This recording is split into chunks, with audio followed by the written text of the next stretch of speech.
I'm Jeremy White, and missing a bunch of starters, the Bills looked, for better or for worse, about the same. I'm Joe Marino, and I'm thankful for the Bills' running backs and defense. I'm the big O Jerry Ostrowski, and tramps like us, baby, we were born to run. This is the Locked On Network, and you're watching Bill Squad. Who's ready, Bills Mafia? It's the Bills Squad. Everything Buffalo Bills, every week. Breaking down the big hits and game-changing plays the way only the Locked On Podcast Network can. Nobody circles the wagons like the Buffalo Bills. So gear up and squad up. The Bill Squad show starts now. All right, everybody, welcome in for a bit of a late night affair here, an afternoon game, and the Bills get a win over the Pittsburgh Steelers, 26-7. We are the Bill Squad here to talk about it with you, Jeremy White, Joe Marino, and the big O, Jerry Ostrowski. This episode brought to you by Game Time. Download the Game Time app, create an account, and use code LOCKEDONNFL for $20 off your first purchase. Well, the Bills win. They moved to 8-4. They thump a Steelers team, and along the way, I feel like Pittsburgh's going to have a strong reaction to this game because of how it went. They got run over, run through, run around, and for a Steelers team that, I don't know, might have been hoping for a better fate with so many Bills offensive players missing, they didn't get it. So it's a nice win for the Bills. I know, guys, I know you feel this. The Mafia is still going to be mad. They're ready to be mad, but I thought coming into this game, any win's a good win. They end up winning by 19 points and really putting down a bad Pittsburgh team. So I think the thing we should do, take it. Just take it. You did what you do well. You did your thing, and you put down a far inferior team on the road. And for me, a win's a win in that case. No question about it, Jeremy. The Bills, I think, embraced exactly the game that they needed to. Coming out there, obviously not a dynamic opportunity to throw the football. If that was your expectation, I don't know what to tell you, whether it was the wind or what was lacking at offensive tackle or at the receiver tight end position. This wasn't a game that the Bills were going to go out there and throw the ball over the yard, all over the yard. This wasn't going to be a repeat of the Tampa game. This was a smash mouth game where the Bills went out there and ran the ball 51 times for 249 yards. All the talk about the Bills and their run defense, they gave up 18 rushes for 58 yards, under 3.5 yards per carry. That run defense absolutely met the moment. The Bills' rushing offense in a game that they needed to be able to lean on it absolutely met the moment. And outside of giving the ball away 2 times in the first half, I think the Bills played the exact football game that they needed to improve to 8-4 and not get themselves in the hunt part of the AFC playoff graphics. You know, exactly. When I look at this game, I see two teams, and Buffalo's a better football team. They're just better. And even with the injuries that they've had, and they've got a ton of them today without both starting offensive tackles, they're still a better football team. You find a way to get it done. This is what good teams do. They find a way to get it done. They stick to the game plan, and they execute, and that's what should have happened today. The first half was a bit of an anomaly because of the turnovers, but honestly, this is how this game should have gone. Bills are better than Pittsburgh. Pittsburgh's in trouble. They've got a lot of issues down there right now, and this might finally be the end of it. The Bills team that comes in and runs for more yards than anybody's ever run for in that stadium, and against the Pittsburgh team that I played against a long time, when Mike Tomlin was a coach, that prided themselves on running the football and stopping the run, and that's what the Bills did to them today. And Pittsburgh looked out of sorts, and not good for them, but good for the Bills, because when you are good and you're one of those teams, which I think the Buffalo Bills are, we know they got their limitations, but you take care of business any way you have to against a team that's inferior to you, and that's what they did today. It's a couple times this year now where the Bills' rushing offense was able to really meet a big-time moment against an opponent where they hadn't given up that type of production. Of course, this game, it's the most yards ever at that stadium, but also the Chiefs, right? That was the first time they've given up a 100-yard rusher in a lot of games. And so some big moments that the Bills' rushing offense has come through, and they've needed it. The passing game has not found that type of consistency, but having that to lean on is a nice thing to have in your back pocket, and they needed it. And boy, I mean, what a statement. Not only to run the ball like they did, but to stop the run like they did in a game where we knew that was the formula. The Bills met the moment. And I wanted to say something real quick about that. For a guy that gets a lot of flack in Joe Brady, I thought he did a tremendous job in that run game today. And everybody's going to say we ran the same play over and over again. Well, that's because they never adjusted. Yeah. And if you looked at who he had in the game, Alec Anderson playing that right tackle and what they had him do in the run game was basically what he did for the last 2 seasons when he was on the field in jumbo package. Smash that whole thing down. What do you take with your big monster left tackle that maybe doesn't bend as well, but he's huge? You have him wall off the outside. And the way they lined up to that jumbo set of the Bills with the extra tight ends, when you're in an odd front like they play, that head up nose, you've got to shift the lineman over to account for the extra gaps that the Bills give you by lining those extra tight ends up. And when they did that, it took the nose outside, on the outside shoulder of McGovern almost to Osiris Torrance and just gave clean angles. And you saw those guys all day just take advantage of it. Pittsburgh never adjusts, and it was just a mashing. The only thing that was limiting the Bills' rushing offense was that friggin' Joey Porter Jr. was the corner every single time that James Cook was spilling the runs. And that's a guy with 34-inch arms. His wingspan is 80 7/8 inches. I mean, he's got unbelievable length. And anytime James is one-on-one after he spills it, it's like, oh, are you kidding me? It's friggin' Porter again. And that guy made some huge tackles, and certainly they were down the field. But if that was a different corner out there, you could have seen maybe 300 yards from the Bills running the football in this one. Surprised at all they're able to run so well without their 2 tackles? I mean, Jerry, let me ask you this. If you've got 2 guys going in as substitutes, is it easier for those guys to just get in on the run game than it is to pass block? I mean, we did see the Bills take false starts on passing plays where they're wanting to get the extra jump. So from a lineman going in as a backup, as whatever, like, is that player feeling better about the run game than the pass game? Probably. Every offensive lineman in America would rather go forward than backward. Right. I'll just give it to you that way. And it's comfortable for those guys. That's what Vandermark does. He's a big man. He can engulf people. He's not as nimble in pass pro. Anderson hasn't played tackle since UCLA, and you saw their limitations early. And yes, the Bills did chip and help them out, but still, it was going to be a long day if the game script put the Bills behind by a couple scores where they were going to have to throw a bunch. It would have been probably ugly. It might have looked a little bit like last, in Houston. And, obviously it didn't. But to go in the running game with those 2 guys, especially Anderson, that was what he's been doing for quite some time. He's very comfortable with it. I thought they did a great job. I expected a Navy or an Army-like game plan out of the Bills today.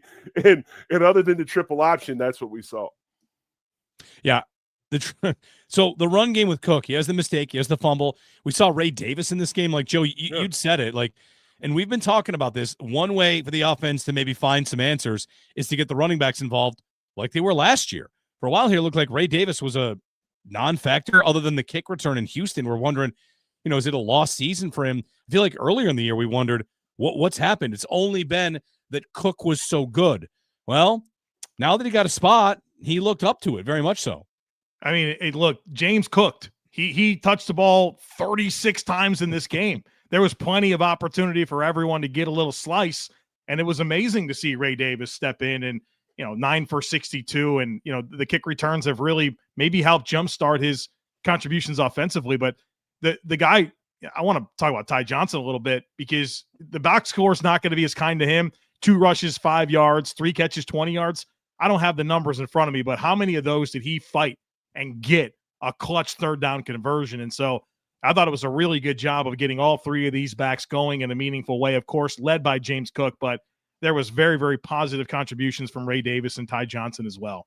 Well, the best thing that I saw today, and I wish they'd go to it more, my older boy's an offensive line coach in college football.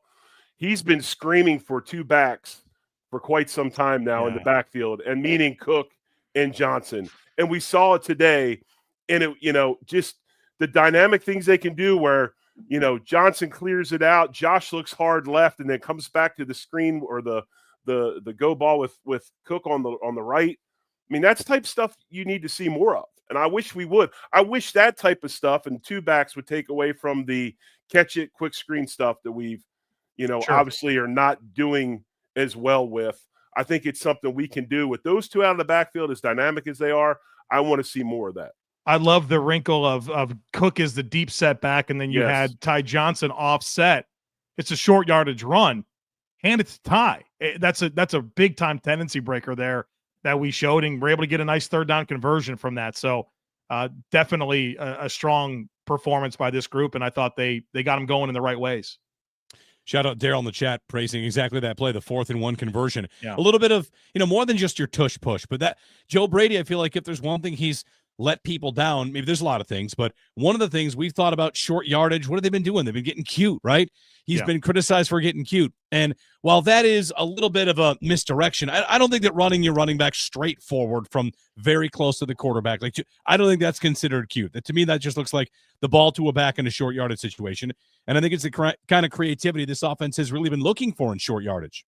16 rushing first downs in this game. The Steelers had 10 total first downs. They go 10 of 17 on possession downs offensively in a game where, there were some longer third downs that they had to convert early on. And, I know that everyone's out for Joe Brady. I get it, but not today. I thought he had the right stuff. And you look at that 4th and 1 play where they handed off to Ty. I was laid up sick most of this week, so all I did was sit in a chair and watch a lot of football. That might be the number one short yardage 4th and 1 play that I've seen across all of football, is that quick underneath handoff. Now, usually it's a fullback, but we don't, we put both backs in there, which gives, some confusion, which is good. But yeah, definitely a good wrinkle for the Bills. Looking at the game itself, like you zoom out, the defense is going to get a lot of credit for playing really well, I think, as they should. They did not get run on, and we've seen this defense get run on by just about everybody. Of course, the Steelers are missing their left tackle. Did watching the Steelers offense, guys, kind of I'll just say this, it reminded me of watching the Bills offense, which is, they can't run it, and the quarterback needs to throw it in 2 seconds, and he's got no options. Like it looked to me, and this is, of course, like a scary part of it, I thought we were watching the bad script Bills in the Steelers offense. I think you're exactly right, and I think, you want to talk about a team that needs help at receiver. It certainly is. The list includes the Pittsburgh Steelers, who have DK Metcalf and what? Right. I mean, it's Calvin Austin. He's nice, but he's an ancillary piece. Roman Wilson has not done a thing. Ben Skowronek's a blocking receiver. And so this was a Steelers offense that we kind of talked about this throughout the course of the week, where, they're the team that relies on the most yards after catch in terms of the percentage of their passing yards coming after the catch. They're number 1. They're 4th in missed tackles forced per run. The Bills missed 3 tackles in this game, according to Pro Football Focus's initial run through. Meanwhile, the Steelers missed 14. 14. I mean, that's a huge deal in a game like this. And so tackling was a big part of what the Bills needed to pull off in this game, and they did. I thought you saw a lot of good fills from depth. I mean, Dorian Williams with some good fills, Shaq Thompson, Matt Milano, good downhill from Jordan Poyer, even Cole Bishop, Christian Benford. Oh my goodness, right? I mean, overall game, but that tackle for loss early was a huge part of this equation. So this was a game where I called out the Bills and their ability to tackle. They absolutely met the moment. Could the way this game went have been the same way the Houston game went had the Bills just spent more time chipping their defensive ends? Like, could they have done a little more? Like, I know part of what we look back on in Houston is game plan and where the Bills failed themselves. Joe Brady didn't run the ball enough. They ran it well against Houston when they got in obvious passing situations. Because they got down, they all of a sudden started backing up. Here they got down, couple turnovers, and they did not abandon their plan. They kept running the ball, and they were often giving their tackles help in passing situations. Like, it feels like this isn't a formula to win the Super Bowl, but this formula can win an awful lot of games for the Bills. I think that if they helped them outside with the chips and things like that, it would have helped some. But you're talking about a different defense too now. This is a group that's got cornerbacks that can shut people down. And so, do I think it just would have fixed everything? No, but I think it would have helped quite a bit. Even today with 2 backups playing, they did it some, but he didn't do it all the time. I mean, he wasn't like living and dying by helping. But it's amazing where you see just a little brush of the arm, like Cook runs by and just drops a little shoulder. Doesn't even spend much time. Doesn't even get him out of relation with his route. And it makes the defensive end have to stop a little bit and hesitate. But, I think today was obviously you had to run the ball and stay in script because chips or no chips, if we'd have got down 2 scores and had to throw it a bunch, it might have been a different story. And I'll say this about the chipping and not chipping. The Bills didn't commit 6 or 7 to stay in all the time. These were chips. These were not. I mean, you had a total of like maybe 6 out of 28 pass plays where you actually kept a 6th person in. They just did a really good job of chipping and then getting them into the route distribution. Right. And if somebody didn't blitz, that extra guy went straight usually to Alec Anderson to help him outside with TJ Watt. Yes. It's the Bill Squad Show. Jeremy White, Jerry Ostrowski, and Joe Marino. Lots of comments for you. We'll get to. We'll marking a few to make. People are mad that we're not more mad. I just think there's so much more time for that. They got a win they needed. Well, the Bills won by 3 scores. They had 16 more first downs. They had 200 more total yards. They doubled them up, more than doubled them up on time of possession. This was a dominant Buffalo Bills victory in every sense. You have got to understand the context of the situation, not only who the Bills were missing, but also the weather and the opponent. That's the game that you had to play. You won it exactly how you needed to win it. If you want to be mad that Josh Allen threw a bad pick and James Cook had a fumble that was completely unforced. Outside of that, the Bills absolutely had the right stuff today. Be mad at Epinesa for knocking the ball out of the dude's hands for the penalty. I don't understand. Well, here's my problem, guys, and I know we got to get to one real quick, but how do you make injured players just miraculously come back? I mean, their injuries are injuries, right? I mean, it is what it is. They just beat this team 26-7 with their mash unit. I don't know what else to say. It's not like, I don't know. They did what they had to do to win. Right. We know they have their flaws. We know those flaws weren't exactly corrected today. And the week we'll be talking about Cincinnati, but for now we'll dig more into this game. A few more things to get to, of course. Joey Bosa, Keon Coleman, welcome back to the team. Something to consider there that he's back out there. Brandon Cooks got himself a target. So we have plenty to get to, and we'll do it all with you here as we roll along here on the Bill Squad Show. This episode of Bill Squad is brought to you in part by Prize Picks. Yes, Prize Picks. You and I make decisions every day, but on Prize Picks, being right can get you paid. Don't miss any of the excitement of this sports season, whether you're following the NFL, NBA, or both. No better time to jump in on the action. If you haven't tried it yet, Prize Picks is the simplest way to play. Just pick more or less on at least 2 player stats, and if you get them right, you win. Takes less than 60 seconds to make your lineup. You can play anywhere Prize Picks operates, including California, Texas, and Georgia. I like picking my favorite players, whether it's Josh Allen rushing touchdowns. That's a good one to go over on because he does it all the time. He's the new NFL record holder for that among quarterbacks. The Stacks feature is a game changer. You can pick more on Steph Curry's points or threes and assists.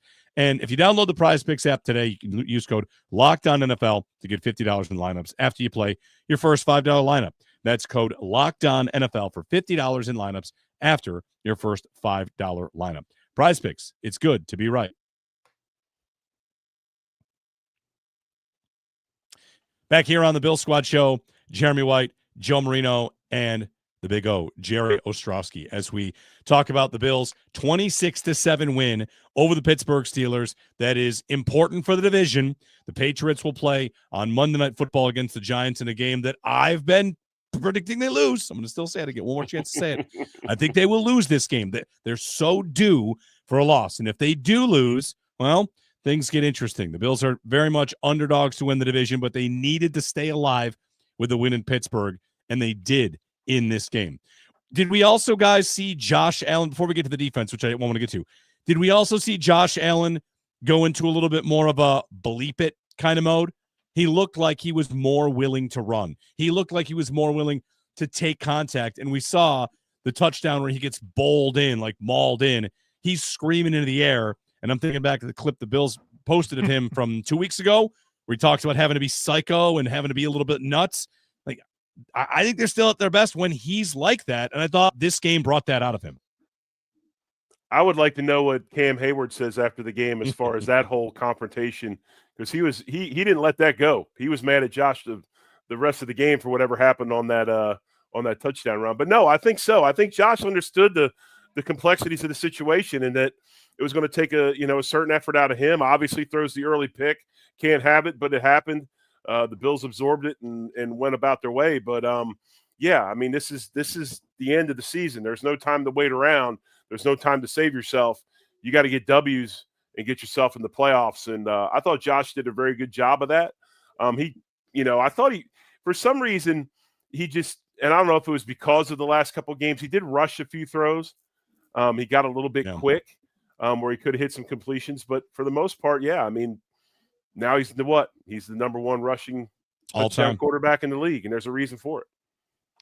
Yeah, it's Josh definitely woke up. It felt like when that altercation went down, and I guess on one hand, I'm a little disappointed that it takes something like that, but it was definitely a game where Josh Allen embraced physicality. It was the type of game that he needed to do that. And that touchdown that he broke the record was awesome. I mean, to see the physicality, to see the 1-2, to get the guys behind him pushing him in. I mean, you saw that other times where he was willing to take off a little bit more decisive with it, which I think helps. He's made a few guys miss in the pocket, which was good to see.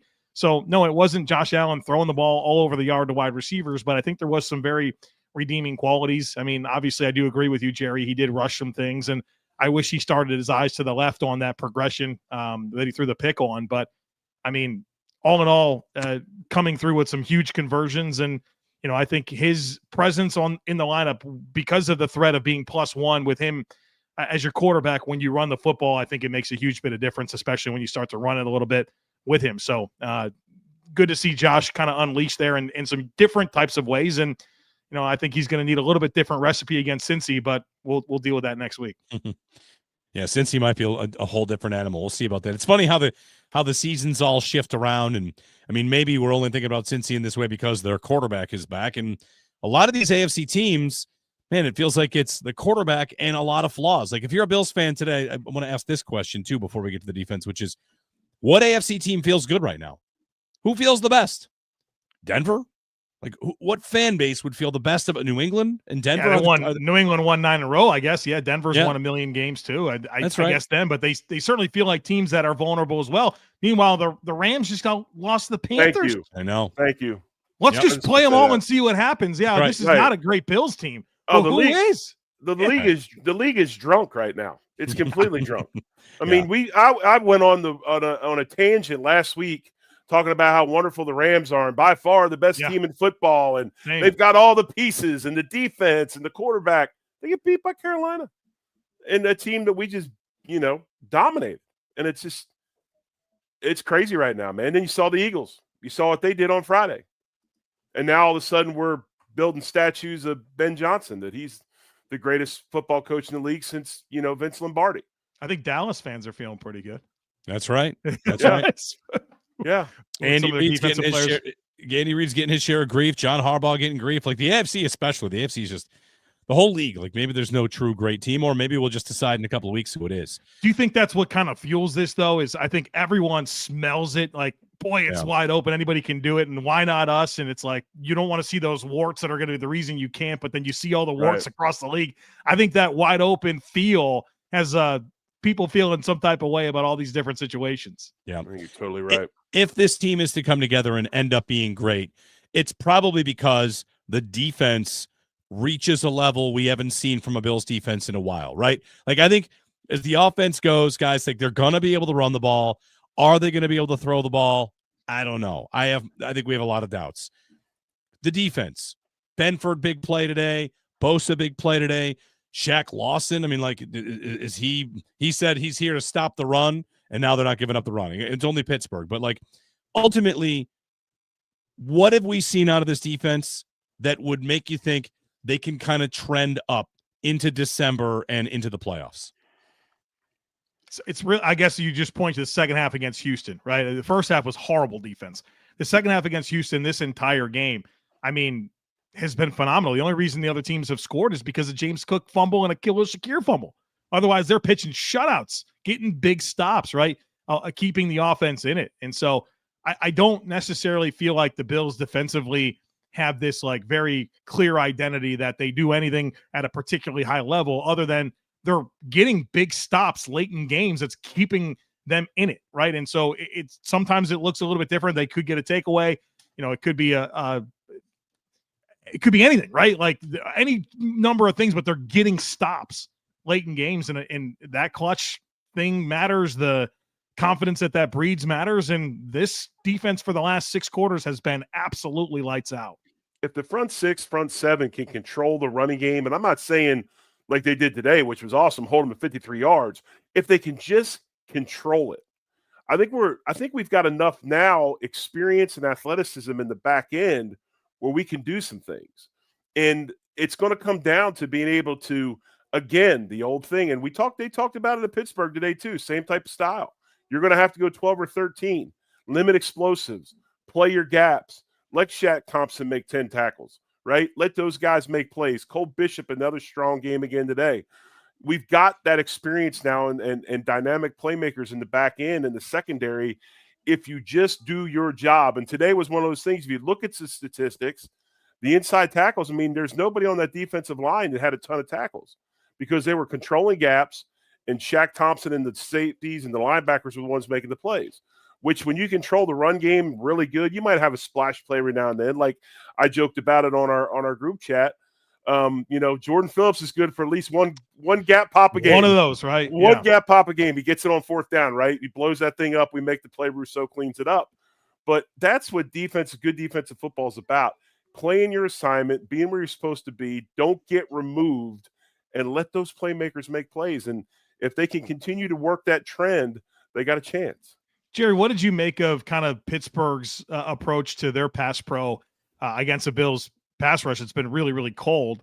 They seem pretty intent on either helping to Bosa's side or helping their backup left tackle. Right. And is that more you think about Aaron Rodgers and his limitations right now with the hand? Because I was a little surprised for them to have so much attention on that. No, I think it is. It's Aaron's nowhere near what he used to be, and then he's also hurt with the wrist. And you saw what happened when Bosa did get to him. But yeah, that was what a big part of that was about: was hedge your bets, take one of those guys away, and maybe we can make a play. And it was funny, watching Aaron, and everybody busts his chops. Anywhere he goes, he brings all his guys back in.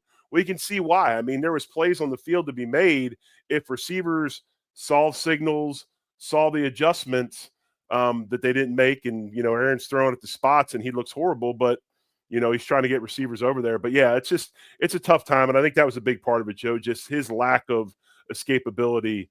They were trying to protect him as much as possible. It's an odd game, an odd team to play against. Rodgers limited, their offense limited. I read a breakdown of what happens to the Packers, the Steelers offense when Rodgers goes in. They play slower, they throw it less. Basically, like he's playing out a retirement home version of being the quarterback that he once was. I think it was Pat Thorman, established the run, who said he puts the linger in gunslinger, and then he burns the play clock. He burns the play clock like he burns bridges. He's just extended handoff all day. And maybe the best point to make on that is, guys, I wouldn't have known that Cole Bishop played today. Did he see him on the screen really at all? Like, I'm not saying that as a negative about Bishop. Like, the play never went far enough for it to matter. Yeah. There was nothing, and they were 2 yards in a cloud of dust on every play, and that includes their passing game. It was so limited. What made Aaron Rodgers so special was the movement in the pocket, right? The twitch, and then his ability to find platforms and rip it wherever he wanted to. And he can't move like that. And so Aaron Rodgers has lost his superpowers. And so his best chance is to run this efficient, get the ball out, and then occasionally, if they can protect it, give him a chance to showcase the accuracy, because the accuracy is there. When he's able to have a platform and throw with the correct sequencing, he can throw dots, but you got a lot of work to do to get to that point. And you see those limitations. We've seen those limitations with Rodgers over the last couple of years, and that hurts their offense. But I mean, wasn't the story just run the ball, right? Just run the ball on the Bills. They can't stop anybody. And that's true, but they did in this game. So for as much as this is like, hey, Aaron Rodgers is super limited, this is a game where Pittsburgh was +2 in takeaways going into the second half. They got the ball first coming out of the half, and they start with a pass, and it's a strip sack. What an absolute disaster. They never got into the run game. Like, and that even when it's not working against the Bills, like, they're going to get creased eventually, and they never were able to get that done. And so I think that speaks to their necessity, Pittsburgh's necessity to run the ball well, and the Bills defense didn't allow that to happen. Yeah, Pittsburgh extremely limited. They're bringing in big bodies left and right, tight. They're doing even more so than we're doing. And if you're trying to force that thing, you understand what your limitations are. And, I think the other thing about Pittsburgh is, as of late, and they've never been this way, they've missed on some O-line draft picks. They haven't had quite as good of luck evaluating college talent at the O-line position. They're not anywhere near as good as they used to be up front on that team. Bills, according to the New York Times playoff machine, over 90% to make the playoffs. Not a surprise. The loser of this game moves to outside the top 7. So now Pittsburgh sees themselves in the hunt graphic, and the Bills will be firmly in their spot. Indianapolis lost today as well, and over Thanksgiving you saw the Ravens lose, you saw the Chiefs lose. I mean, the Rams lose. It's only right for the Patriots to lose tomorrow night. All the teams good records for the most part, took a hit. What do you think about this, Jeremy, as somebody who's in on the Giants' chances? Are you glad that Jackson Dart is back? Definitely. Or do you think – oh, you are? You think he gives him a better chance than Jameis? Definitely. Okay. I mean, well, better maybe not. But with either one of the two, that offense has some pop. They have a little bit of stuff. And Dart gives them, the ability to run it as well. They've been competitive with good teams all year, and they just lose. So, maybe they're due. I feel like Jackson Dart has shown a lot of potential. He's also, one of those young quarterbacks that doesn't necessarily color between the lines. And I am a little bit nervous about Vrabel's defense and those good corners and all of that. But I'm with you. Let's go Giants. Giants. See what happens. I'm a little nervous for Drake May losing Campbell. The ability of that Giants defense that can get after you as well. They can rush the passer too. Mm-hmm. So there's some cringy stuff there as well. We'll see. We got a lot riding on that game to see how the division shakes out. And the 1 seed race, I mean, in both conferences. Did I hear? I haven't seen this. I should look. The Bears are the 1 seed right now? The Bears and the Patriots are your 1 seeds. And they're also the only 2 teams in the NFL with a strength of schedule in terms of win percentage against them below 40. You have the 359 Patriots and the 381 Bears. Not another team is under that 40% mark. So here's what you got to do. Get a really talented quarterback that's in his second season. Fire your coach. Get the hot shots, right? Mike Vrabel and Ben Johnson. And then feast on a last play schedule. That's what you got to do. That's right. It's how the NFL gets its parity. The unbalanced schedule is a big part of it. And be willing to take your shirt off after the game. Yeah. Jerry's got something to say about Ben Johnson. It goes along with what you're saying. It's like we hang our hat on these things. Like the guy took his shirt off, so everybody got free hot dogs, and now he's the greatest head coach. And we're talking about, I've been telling you for years we should have made a move. I'm like, dude, come on. Well, I'd like to mix in a couple of NFL takes that don't have to immediately represent how I feel about the Bills, but I buy Ben Johnson in a big way. And Ben Johnson, to me, is so interesting because sometimes the guy's a coordinator and he's treated like he's an offensive play caller nerd. How do we know he can lead men? And then you see a couple moments, you see some things, and him taking his shirt off there, to me, represents a lot. Well, it's the famous hot dog joint in Chicago says if he takes his shirt off, free hot dogs for everyone. And what is he, Jeremy? He's what? You said it. You said on Twitter. By the way, I planned on this. That's why I brought this up. He's a what? He's a genius. He's a man of the people. He's a man of the people. Yes. he connects with his city when he does that. He connects with his players when he does that. That stuff matters to a lot of coaches. And however you do it, you just got to do it. You got to find a way to connect. And for me, McDermott had those moments early in his time. He connected with players. They responded to him. So I just really respect it. I think it's kind of cool. It's been cool to watch. I do not want to poo-poo the Bears. I'm not either. They're winning games. As odd as some of these wins are, they're winning games. What I'm curious to see from Ben Johnson is when it's not going well, like where there start to be a little bit of issue, and how he responds, because he's a hothead, right? We've seen this. We've seen him stare down reporters. We've seen him, be very, very direct and blunt with comments about players in press conferences. We've seen that from him. And so it's working. They're winning in unconventional ways. What's going to happen when they got a couple? And I know they started a little bit shaky. I get that. They've kind of gotten out of that a little bit. But what happens when, it's not the heroic games where you have all this juice and momentum. Yeah. Can he get his team out of a rut? And so that's a good question. You've earned the right for me to ask that question. Don't take this wrong, but I am curious to see what that looks like. Because the best thing he's done is manage Caleb Williams, because I've seen Caleb Williams play since he's 18 years old, and that's about an unmanageable dude. And the fact that he's got him playing the way he's playing, that is what is amazing to me. That's what I'm like, that is good stuff. But at some point in time, Caleb's going to revert. When I don't know. It every week. He shows signs of that every week. and then Dad's going to chime in, Mm. and it'll be a very interesting situation. But no, Ben Johnson is a great coach. I like him too. I just, whatever. We'll see. Time will tell. All right, it's the Bill Squad Show. When we come back, let's talk about Cincinnati a little bit, guys. We're going to turn the page, and all of a sudden, it's a big game. Can you believe that it got flexed out of the big window, and now all of a sudden it looks like this massive game? It did get flexed out for the Bears, though, right? So I guess that happens. It gets Bears-Packers this week, which is also pretty big. Anyway, Bills and Bengals, it got flexed. We'll talk about what it means, what we think about the matchup, and I also want to get into Keon Coleman, who's back on the field. Back-to-back games with touchdowns for him. Just can't say that about too many Bills receivers. Coming up next here on the Bill Squad Show. This episode of Bill Squad is brought to you by Game Time. Game Time. It's a great way to buy tickets. World Cup's coming back to North America for the first time since 1994. 48 teams for the first time ever.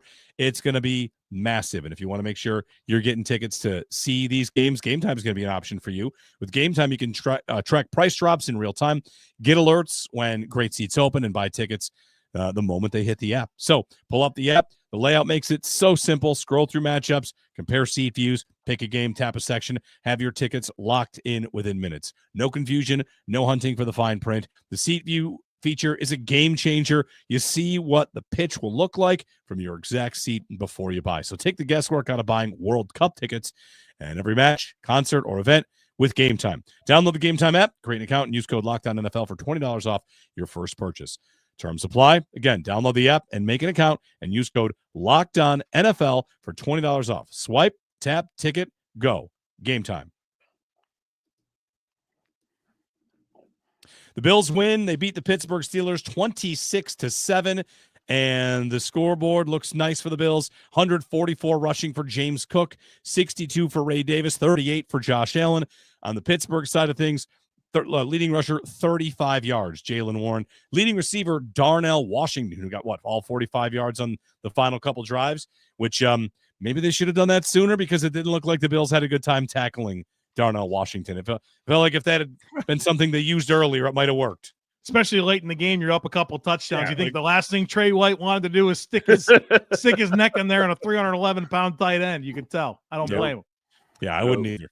So the Bills win, and up next it is Cincinnati. And whoa, man, juicy matchup. Cincinnati's defense has gotten better. Last two games, they play New England, they play Baltimore. Teams with quarterbacks that can put together some good stuff, and they have not been lit up. I mean, Baltimore continues to make red zone mistakes, but their defense, Cincinnati's, which has been a disaster, I don't want to say it's good, but the Bills' offense probably needs to show up in this game because I will expect Burrow and Chase and Higgins and Chase Brown to get theirs. I don't know what the number will be. I don't know what the weather will look like, but guys, Cincinnati, that's a team that Sean McDermott has not beaten with Joe Burrow. The Bills do not have a win over Joe Burrow, and the timeline just plays out. It's like, okay, he's back, he's good, he won, game on. I'm fascinated by this because this Sean McDermott versus Joe Burrow thing is real. I don't think the Bills have looked good at all playing against Joe Burrow. That a playoff game, then the game where Sean was the defensive coordinator, and then, of course, the beginning of the DeMar game in Cincinnati, and never once did I feel like that the Bills had the right handle on Burrow. And the last time they played him, Sean blitzed him a ton in that game. And so I'm very curious to see what the plan is. Obviously, Burrow certainly looked – I don't think he looked perfect. He certainly looked good and made some big throws, but you could tell there was some accuracy issues and some sequencing. Like, he's settling in way better than I expected under the circumstances. And so do the Bills see that and try to heat him up a little bit? Can they rely on organic rush? That's going to be a big question. This defense does have some momentum, right? We talked about the last 6 quarters have been unbelievable. This is a big test going into this game against Cincinnati. And Jeremy, you make a good point. Since the Bengals bye week in week 10, they've come out and played a lot better on the defensive side of the football. They gave up over 500 yards to the Jets and Bears, and they're 2 games ahead of the bye. They gave up 39 to the Jets, 47 to the Bears, and they've come out and they've been a lot more stable with their offense or with their defense, not giving up quite as much. And so I guess in some ways 2 defenses that are playing better of late. And is Burrow going to be Burrow, or are we going to see some of those, some of that rust, right? There's been a lot of Joe Burrow off of injury, unfortunately, right? We've seen a lot of Joe Burrow off of injury. A lot of times that's early in the season, and you could tell he's just not quite all the way there. Obviously, didn't matter against Baltimore. They handled that one. Can the Bills, make some of that rust matter a little bit more on Sunday? We'll see. It's a big test for Sean McDermott. I think this week, the game that just played against Pittsburgh was a big test for Joe Brady and his group. I think next week is going to be a big test for McDermott and company on the defensive side of the ball. Well, a couple of things. One thing we're going to have to keep a lookout on for the rest of the week is Joey Bosa did leave the game, and his return was questionable with a hamstring injury. That was out there, so we'll see what happens with him as the week goes on. When I look at Burrow, obviously whatever they have him in, contraption they have in his shoe, bothers him like no. He takes his shoe off after every series. I don't know if you watch that game. He takes it off. He puts a sneaker on. Don't tell Jason Garrett. He thought he looked great. Yeah, well, I'm like, geez, man, what are you talking about? I don't think his arm strength wasn't quite there. Like maybe he doesn't got that pop to step into it because of that foot. It doesn't allow that foot, because what those plates do is it does not let the bottom of your foot bend at all. So you can't get up on your toe at all. You basically are flat-footed, and you can't get any bend in your foot. That's why that plate and everything else is in there to limit it. So that's obviously uncomfortable. But I thought he was okay. I didn't think he was amazing. I thought the arm's lack of pop to his passes was pretty evident. But you know what? It'll be interesting as far as the Bills. What do they do? Do they try to heat him up? We know that the spot drop zone is a death sentence against that team. It's a death sentence. He needs things flying in front of his face and stuff like that, which, we'll see what happens. They found a way to play it against, Kansas City and Mahomes. I don't think Burrow's the escapability that Mahomes has. We know that, but yeah, it'll be a big time test for that defensive staff this week. What's Patrick Hammer got to say about the weather? That could be a big one. If we can get some cold weather, a little wind, a little precipitation wouldn't be bad. He might not be feeling 100%. He did throw 46 times against Baltimore, so I don't know if they will end up tweaking that shoe or whatever, but 46 attempts. He did not exactly have a great game in his 2 games against the Bills. So Burrow has played and finished 2 games against the Bills. The other one is the Damar Hamlin game, which, of course, got cut short, which they scored a touchdown in the opening drive, right? So it's kind of 5 touchdowns to no picks so far against the Bills. 23 of 36, 242, 2 touchdowns. That's the playoff game. And then the game in November of 2023 that the Bengals end up winning 24-18 in Cincinnati, Burrow goes for 348, 2 touchdowns on 31 of 44 passing, so did quite a bit more. So if it's not spot drop zone against Cincinnati here, man up. You feel like this is a game where Maxwell Harrison allows you to do it more than you would have before? Well, that's a fascinating question. I don't feel like Max played as much in this one. In fact, I can tell you he didn't. Max Harrison, 13 snaps, Trey White, 33. So that's interesting. Maybe it's just the plays or the drives that Trey was on the field, they were more sustained, but I'm curious to kind of see where that actually settled in terms of why it was so skewed heavily towards Trey White. But I think you got to play a lot of 2-man against them. You want to man it up, but then have those half safeties over top, I think is probably going to be your best path. I really like that Christian Benford has really elevated himself over the last several games. I think you've seen the best of him. And of course, this game, he was huge. And so it's nice to see him with some momentum. Obviously, Chase is, top 2, top 3 receiver, in the league. And they'll get Higgins back. I think that's something we can't overlook from the Ravens game. They didn't have Higgins. And so I would think he'll be back in the mix, and that obviously makes them more dynamic. And so a big test, but I think you're going to have to play some 2-man against them. The pass rush is going to be vital. That to me is the biggest piece. We can play 19 different combinations in the back end. They've got to figure out a way to get some pass rush without bringing everybody, and that's going to be the challenge this week. With regard to the pass rush, have you guys been keeping an eye on Ed Oliver's social media videos and anything like that? I got a video. It might have been him or his wife posted. He's throwing his son, his child up in the air. Everyone's watching that bicep. Jerry, what do you think? Like, I don't want to read the wrong thing. Sometimes I saw guy had Achilles surgery however many weeks ago. He walks without a boot, like we did that with Rodgers. Sometimes what looks like normal recovery or whatever, what looks like incredible recovery is just kind of normal. So you see those videos? What do you make of Ed Oliver? Just be careful, please. Okay. Be careful. I mean, those injuries, while they heal, they still are, you got weakness to it. I mean, you're basically drilling a hole in a guy's bone and, running the tendon back through it and putting an interference screw in there, a button on the other side, and letting the bone and everything heal up. So yeah, I think it's fine. I'm sure they've got them on an accelerated path, with stim units to try to have that regenerate quicker and everything else. Bills have the top of the world, stuff in their training room, but still you need to be careful. It's not been that long. Okay. Good to know. I'm sure he got one of these when he showed up to the facility. Yeah. If anybody saw it. Pass rush big. Greg Rousseau, quick call out to him. You guys saw him standing up on the inside in this game?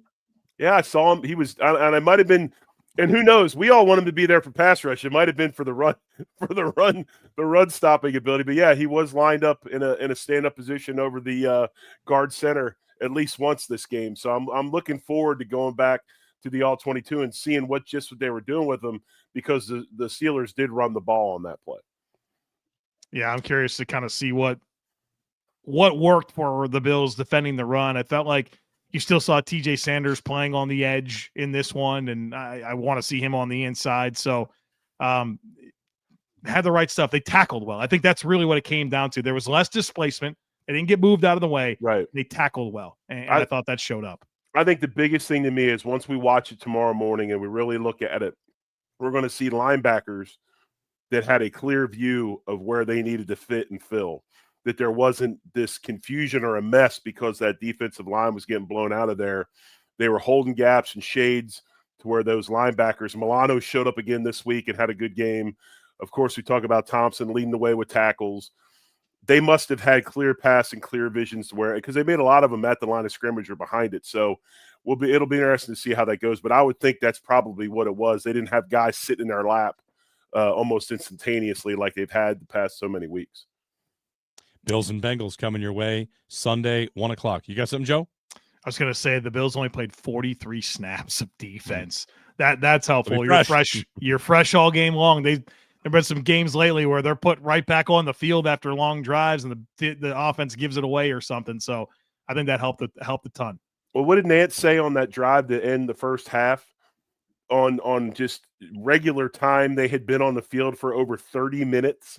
Of real time. Real time. Man, that's crazy. I think I saw Sneaky Joe said if the Bills would have got that first down on the last drive, it would have been the number one time of possession game in Buffalo Bills history.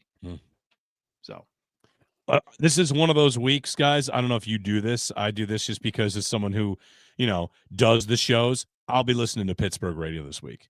I'll be tuning in like, what are they going to say? How far are they going to go on Tomlin? But I do that a lot because I enjoyed the Steelers' slow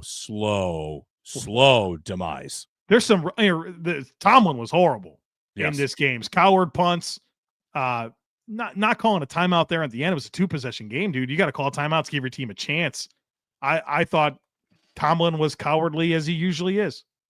Well, my thing with the way he is right now and as tired as he looks, I think he looks like a guy that doesn't want to say it, but he'll gladly let somebody else do it. He's just kind of waiting for it to happen, kind of going through the motions. It's sad, too, because unlike I know you don't like him. I've always liked Mike Tomlin. I like him. I think as a coach, as a motivator, as a whatever. I think he has a lot of things to like about him. It's just it's been, to me, painfully obvious Pittsburgh has been pretend good for like 6 years now. And right. It's like watching America's Funniest Home Videos where someone's falling down and they just, they're going to fall and they take one more step and then one more step. And then finally, when are you going to hit the ground already? Just fall. Jeremy, how did you feel about Sean McDermott in this game? I know that I'm always curious for your game management thoughts. A couple of aggressive 4th down decisions. You wanted to go for it on 4th down again. Fortunate there was a false start that ruined that, but it felt like McDermott in a defensive struggle really wanted to push the envelope offensively when he could. Yeah, it's funny. Like I'll tell you one of the 4th downs I thought when it's 4th and 10 and Allen goes out there to do the fake snap. Listen, I get mad in those moments. If I were an NFL quarterback, I would say to my coach, I'm never going to do that for you. I'm never going to pretend then we're going to snap a ball on 4th and 10. Either give it to me or not, right? But that's just my own personal thing. On the 4th and 2 with the false start, that would you know what, guys? The toughest thing for McDermott right now, I don't know the trend, which means it's probably gutalytics. I've been trying to note that 2 versus 3 yards is big for him. And that was a 4th and 2, and they were going to go, but got a false start. Okay. So was that a short 2?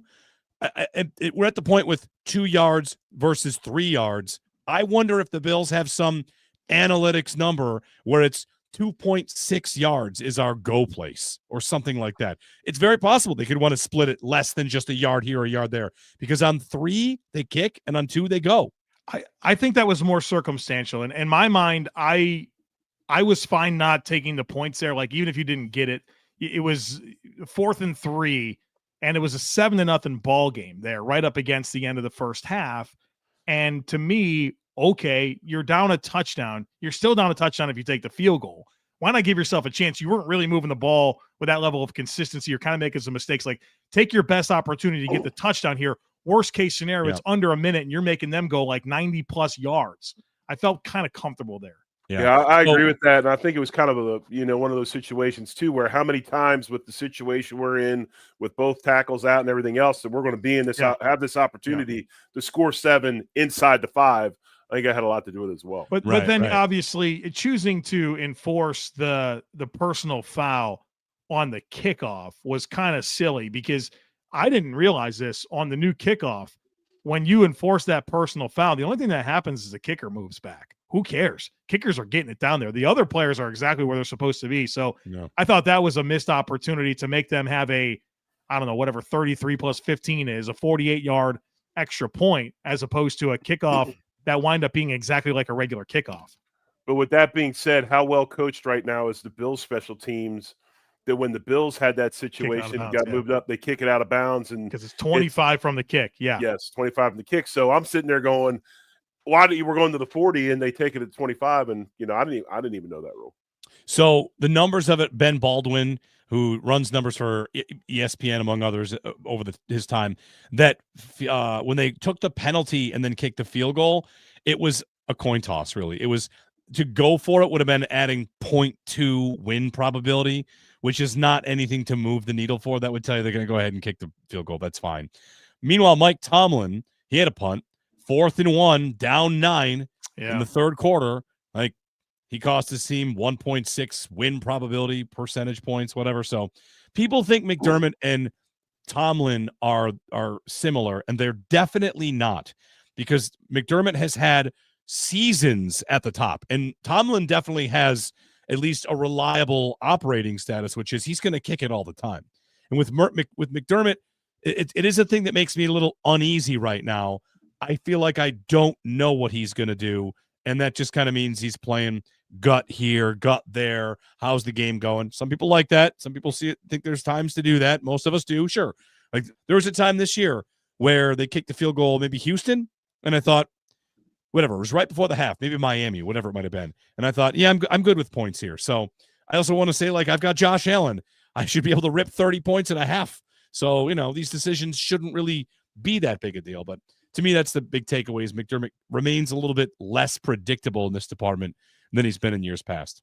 All right, quick break. On the other side, I got to ask you guys about the next step for Keon Coleman, who made a play. He made a play again, and we have yet to get to that. So it's coming up next here on the Bill Squad Show.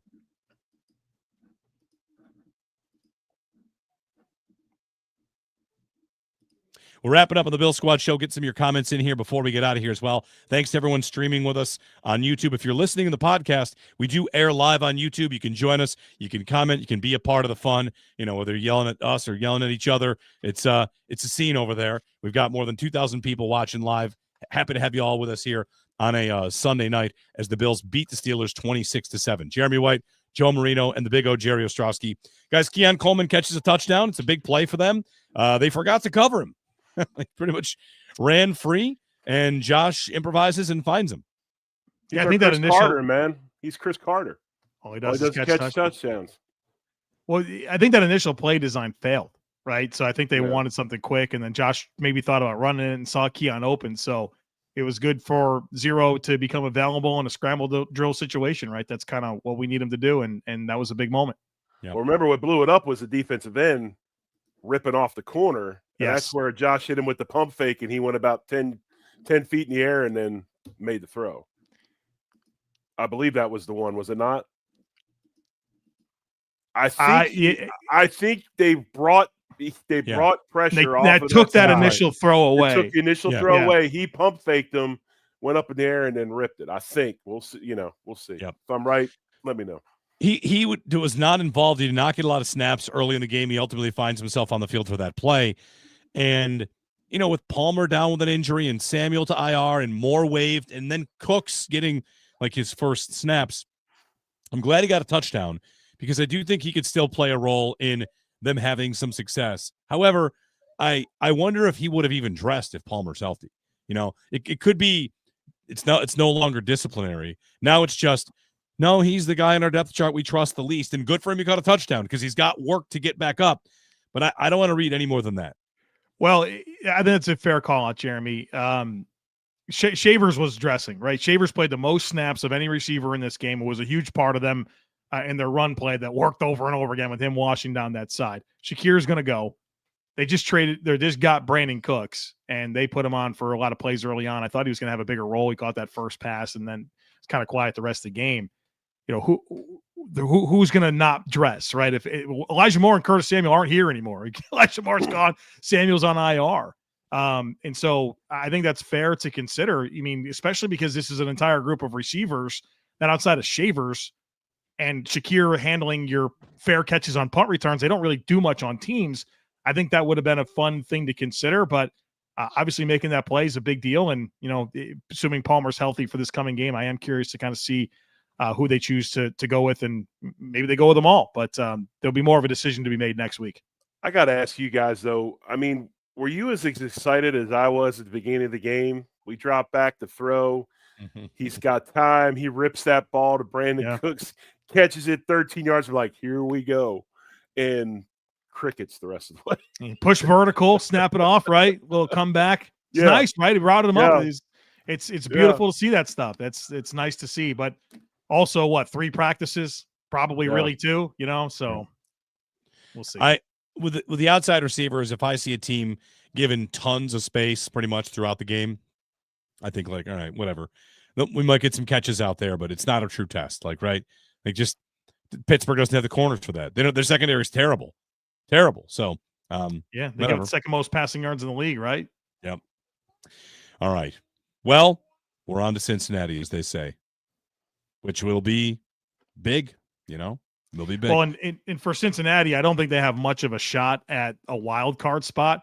But especially based on the way that this weekend went for the North, that is there for them. They're 2 back from Baltimore with a head-to-head win, and they get to play them again. So I don't think Cincinnati with 8 losses is coming for the wild card. No way. No. I think Miami at 7 losses is a better chance. But which, while we're at it, all of a sudden is the AFC South the toughest division in the conference?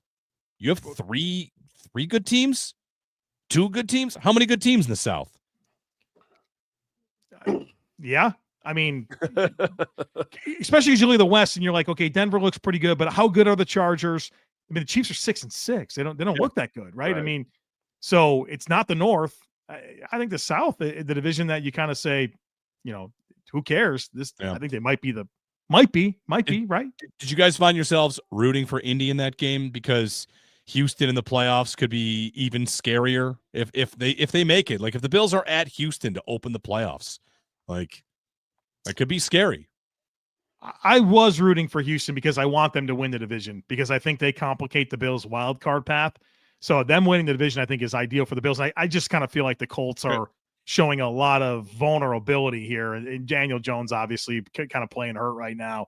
I wanted the Colts in the wild card mix to compete with the Bills, and I want the Texans to kind of win that division. And whatever, you're going to have to go beat some tough teams, or you're going to go do the damn thing, right? So go play them and see what happens. Well, the plan is out there now. I mean, they're taking Jonathan Taylor away as much as possible, and they're forcing them to throw the ball more, and it hasn't been clicking quite as much. And we also know, and Daniel Jones played hurt today with a broken fibula, supposedly. Yeah. So, a guy that's not quick and twitchy to begin with, With a leg injury like that, that's even more limited. So it's interesting. You see these quarterbacks are finding all about these injuries, right? Aaron Rodgers wanted to make sure the world knew that he had 3 broken bones in his wrist. We find out this information about Daniel Jones. Justin Herbert broke his hand. He's having surgery tomorrow.